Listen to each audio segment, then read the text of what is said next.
يقول عبد الله بن عباس رضي الله عنهما: كان الناس يتعلمون الأدب قبل العلم. وقال عبد الله بن المبارك: نحن إلى قليل من الأدب أحوج منا إلى كثير من العلم. فكان هذا دأبهم وديدنهم، لذا حازوا الأدب العالي والذوق الرفيع والعلم الوفير، فكانوا أحسن الناس أخلاقا وأرفعهم أذواقا وأكثرهم ندى وأبعدهم عن الأذى. يقول الحسن البصري رحمه الله: حسن الخلق بسط الوجه وبذل الندى وكف الأذى.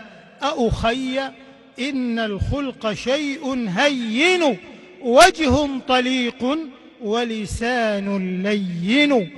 آيات فخر تجلى نورها فغدت مذكورة بلسان العرب والعجم. ما صور الله للأبدان أفئدة إلا ليرفع أهل الخلق والفهم.